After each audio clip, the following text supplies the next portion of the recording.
नमस्कार. श्री स्वामी समर्थ. गाणगापूर बद्दल मी एक आर्टिकल वाचलं होतं काही वर्षापूर्वी एका गुजराती व्यक्तीचं.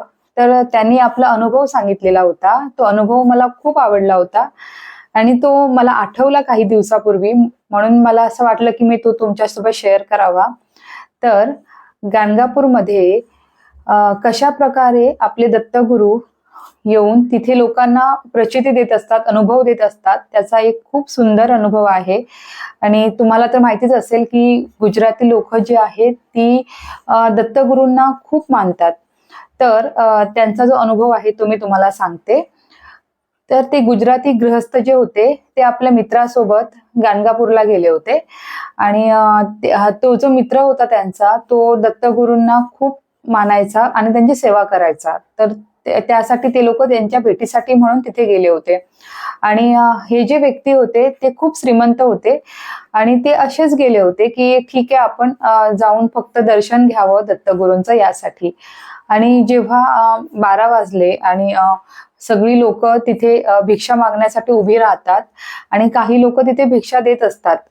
तर तो जो अनुभव होता तो त्याला त्या व्यक्तीला माहिती होतं की हेच म्हणजे ह्या ज्या गोष्टी आहेत त्या तिथे घडतच असतात. आणि जेव्हा आपण गाणगापूरला जातो तेव्हा जी भिक्षा असते ती अगदी प्रेमाने आपल्याला घ्यायची असते. तिथली म्हणजे त्या मंदिराची तशी एक प्रथा आहे. तर ती जी व्यक्ती होती त्यांचा मित्र जो होता त्या गुजराती गृहस्थांचा तो तिथे भिक्षेसाठी उभा राहिला आणि त्याने भिक्षा मागितली. परंतु हे जे गुजराती गृहस्थ जे होते ते मात्र भिक्षा मागायला तयार नव्हते. त्यांचं असं म्हणणं होतं की काय तुमची अंधश्रद्धा आहे, आजही तुमचं या युगामध्ये तुमचं हे सगळं चालू आहे. देव देव ठीक आहे की तुम्ही देवाला मानता, मीही देवाला पाया पडलो, परंतु हे मला मान्य नाही की मी एवढा मोठा बिझनेसमॅन असून मी भिक्षा मागू, हे माझ्या काही मनाला पटत नाहीये. हे असं बोलून ती जी व्यक्ती होती त्याने सांगितलं की तू तुझं काम कर, तोपर्यंत मी दुसरीकडे जातो जिथे माझी मीटिंग आहे. आणि असं सांगून त्या व्यक्तीने आपली गाडी घेतली आणि तो 4 व्हीलर मधून तो व्यक्ती तिथून निघून गेला.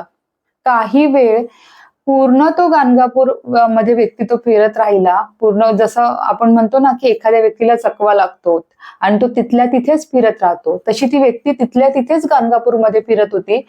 परंतु त्या व्यक्तीला त्या गाणगापूरच्या बाहेर जाण्याचा रस्ताच मिळत नव्हता. आणि त्यामुळे त्या व्यक्तीने आपल्या मित्राला फोन लावला आणि फोनवर त्याने सांगितलं की बाबा मला आता इथून बाहेरच पडता येत नाहीये, तर मी काय करू, मी कुठे जाऊ. तेव्हा तो मित्र हसला आणि सांगितलं तुला अनुभव हवा होता ना, तर तो हाच अनुभव आहे आमच्या दत्तगुरूंचा की तू इथे नावं ठेवून गेलास, ही भिक्षा नाही आहे, ही त्यांची प्रसादी आहे. आणि तो प्रसाद तू इथे टाकून तू तुझ्या कामासाठी जर पुढे जात असशील आणि तुला अनुभव हवा असेल असं तू इथे बोलून गेलास, तो अनुभवच तुला आमच्या दत्तगुरूंनी दिलेला आहे. जर तुला अनुभव आला असेल तर ये, इथे जे काय मधुभाकरी मिळते ती खा आणि नंतर आपण पुढे जाऊया. आणि त्या गृहस्थाने, त्या गुजराती व्यक्तीने हे ऐकलं. ती व्यक्ती तिथे गेली, तो जो प्रसाद होता तो ग्रहण केला आणि त्याच्यानंतर ती दोघंही पुढच्या कामासाठी पुढे गेली. तर त्या व्यक्तीने नंतर लिहिलं होतं की आजही या युगामध्ये कुठेतरी परमेश्वर जो आपल्याला प्रत्येक वेळेला अनुभव देत असतो. आणि आज मी जेव्हा जेव्हा गाणगापूरला जातो तेव्हा तेव्हा 12 वाजता भिक्षा घेतल्याशिवाय मी कधीच पुढे कितीही माझं महत्वाचं काम असू दे तरीही मी जात नाही.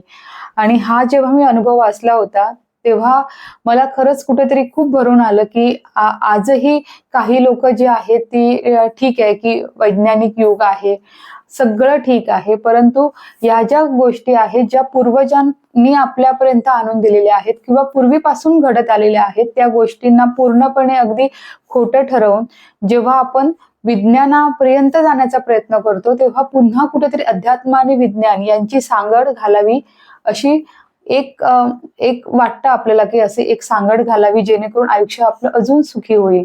नाहीतर आपण कुठेतरी भरकटत जाऊ जिथे कधीच आपल्याला योग्य रस्ता मिळणार नाही. गुरुदेव दत्त. श्री स्वामी समर्थ.